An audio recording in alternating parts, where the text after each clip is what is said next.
Most biggest issue ఏంటి అంటే గురక. నేను చూపిస్తాను, గమనించండి.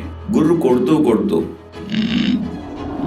అంటూ అలా ఉలిక్కి పడతారు చాలా మంది. ఆ ఉలిక్కి పడడం అనేది బ్రెయిన్ లో ఆ బ్లడ్ వెజల్ చిట్లడం, హార్ట్ లో ఒక ఇప్పుడు మామూలుగా ఇలా డిస్టర్బ్ అవుతుంది కదా సార్, ఆ సైకిల్ని ఎలా రీస్టోర్ చేసుకోవాలి సార్? ఒక 15 minutes of good quality meditation is probably equal to 3-4 hours of sleep. Just కళ్ళు మూసుకొని శంకర్ వరప్రసాద్ గారిని గుర్తుపెట్టుకోవడము, లేకపోతే బాలకృష్ణ గారిని గుర్తుపెట్టుకోవడము కాదు.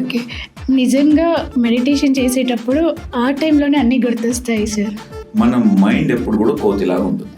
ఈ స్నోరింగ్కి ఏమైనా ఎక్సర్సైజెస్ ఉంటాయా సార్? స్లైట్ మైల్డ్ గురికొస్తానంటే వాళ్ళు ఏం చేయొచ్చు అంటే, ఫస్ట్ ఇంపార్టెంట్, పడుకునే ముందు యూట్యూబ్లో Chinese exercises for sleep apnoea అని అంటే నాలుగుతో కొన్ని ఎక్సర్సైజెస్ నేర్పిస్తారు వాళ్ళు. అవి చూసి నేర్చుకోవచ్చు.